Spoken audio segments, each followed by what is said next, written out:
Aloha everyone, what's up? BraddahKahuutz is back, and it is so good to be back. It's been a while since we last posted on the channel, and I am here to announce that we are now competing in Season 2 of the MBC. Yes, we are now participating in the Indomitable Will, our good buddy's second season of the Master Battle Circuit. And I'm pretty excited. Plus, we have amazing coaches in here. We got Triple Tech in the house. We got Q. We got JV. We also have some fan favorites in Vepsis, Indomitable Will himself. Who else? We got Gentleman Thomas, Finfin, and so many more. I'm excited to really get into the meat and potatoes of this league as it goes on. But right now, it's the draft analysis, everyone. So let's hop right into it. All right. So I have the draft set up here. As you can see, my logos are covering the mons. If you can guess who's behind the logo, hey, props to you.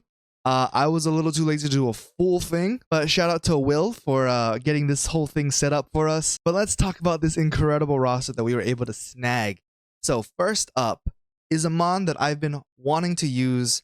I used it once in the past, maybe, and that's including Gen 8. It's just always been able to skirt around me, but I was picked number 2 in the draft, so I was excited to grab none other than your boy, Dragapult. That's right, we got the ham sandwich on deck. Not a lot to say about Dragapult. You know, we got a lot of speed, a lot of attacks, good coverage. Not the best coverage, but good coverage. It's also it's a fan favorite, so I'm really hoping it can get some thumbnail potential. But I like it, and I'm really excited to use it. I did, before any of you accuse me of stealing, I did ask Q the Costa Rican if I could use him, because I think Q was number 3. If he wouldn't mind me taking him for this season, he said go ahead. So I got his blessings. Pick number 2. Another mon that we have been wanting to use for a while. One that I don't think we used. We used another form of it in the past, but I don't think we ever used this proper. And that is Landorus Therian form. We got the Intimidate on our team. Super strong. It has one really bad weakness to ice, but we can get around that. I've fought it a good amount of times, so I'm excited to actually use it. But I'm sure Landorus is going to put in a lot of work for our team. So number 3 is a mon that I've kind of let slip by a couple of times. I've really enjoyed it. I think I had some opportunities to pick it in the past, but I wanted a different steel type. But without further ado, probably one of the best cleaners, just end game cleaners in the game, and that is King Gambit. Now, I know King Gambit does have a quad weakness to fighting, but it's a great steel type. It's a really good dark type for us too. Like I said, amazing end game sweeper.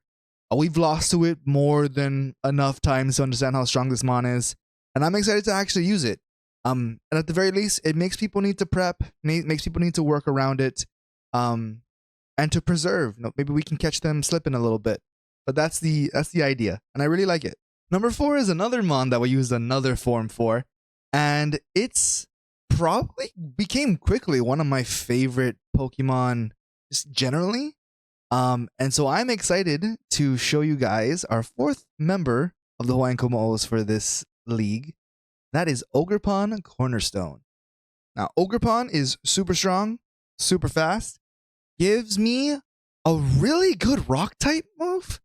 I mean, no one really wants to switch in to a rock Ivy Cudgel, and just giving me, I believe it's sturdy, is super good. Especially if I want to get a setup going, or if I have any kind of shenanigans that I wanted to pull off. I'm really excited to use it. Didn't have the best showing last time I used Ogerpon Hearthflame, I believe, but I think I can try and switch it up a little bit and bring it back with Ogerpon Cornerstone. So we've been having a lot of aggressive mons so far, and I figured it would be a good time to grab not only a good defensive type of mon, not just the type itself, but also a really good just support Pokemon in general, and that is Mrs. Thickums herself, Clefable.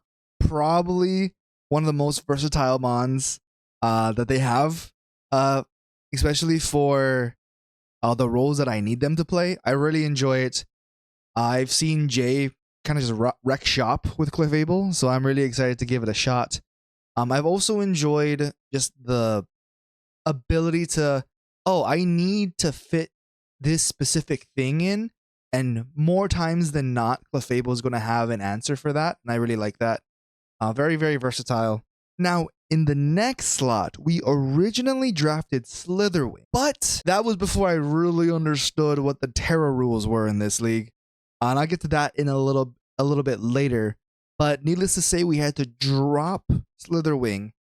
But I think we picked up a really good alternate to it in Mr. Triple Tech himself, Hitmontop. Now, the biggest reasons we drafted the topper is because we needed a spinner, but we also have access to all of its priority moves. It gets triple axle. It's just a really good mon that people need to be like concerned and respect. So I like it. I think Hitmontop is going to be really helpful for us. Gives us the fighting type that we also needed for a lot of the threats in this generation. But moving on to our next member, I'm really excited about this one. But let's get right into it in Hisuian Zoroark. Being the normal and ghost type, I really love the typing, having 3 immunities, especially having like the weakness to fighting be immune now because of the ghost, and then the ghost being immune because of the normal. I'm excited. We can get some illusion shenanigans in, so if for whatever reason, like King Gambit, we can do a King Gambit kind of idea, put him in there, in front of a fighting type, be immune to the fighting type attack, and then hit it really hard with its a phenomenal special attack stat. But yeah, that is Hisuian Zoroark. I'm excited. You're excited. Let's move on to our next member. As you can see, pretty much only have Clefable as a defensive option. I also wanted to get a bulky water, just to help with some of the, the real fire threats. As like also like an Icer, this would have been nice, for when we have to deal with those with Landorus. So I decided to pick up Lantern. Now the biggest downfall with Lantern is that it doesn't get a great recovery option, as you would usually want for a Pokemon. It does get rest, as well as some other moves that I think makes it really worth it. But I really like the whole, could be like a dual immunity based on what set I want to run, because it gets Volt Absorb and Water Absorb, which I really like. Very versatile. I'm probably going to bring it more than I think I am, honestly. Just because how good it is. In concept, at least. But I like it. So moving on to the next mon, I believe was another mon that we traded for. So I think we had Slitherwing and Grumpig, and we dropped both of those to pick up Espeon. So Espeon, I loved it. I wanted to pick Espeon from the very beginning. I didn't originally because I didn't know how the Terra rules work. But once that was explained to me, I was like, okay. So I had to initially pick a Grumpig just to end the draft. And then I started to reconfigure some things in my head so I could grab Espeon as well. I think I landed on a pretty good solution. But super fast, super strong. The coverage that it has now is really nice. Like, it gets access to a lowering voice. It gets Psychic as always. Shadow Ball. But yeah, I really like Espeon. It's a threat, and I think people need to consider it more of a threat than they usually do. Now, up next, I needed something to help me deal with like the pesky, like bulky grass types. I also needed something to help me try and be like a mid-game sweeper. I needed a fire type. I needed a grounded poison. So when this girl was chilling all by her lonesome, I invited her to the team, and that was Salazzle. Now, Salazzle pretty much does everything that I wanted it to do. Grounded poison, check. Very strong heavy hitter, check. I think covers a lot of my weaknesses on the team, which is I really like that. And then I also remember on the team covers Salazzle's weaknesses, which is dope. Just a well-rounded Pokemon that I think fit really well.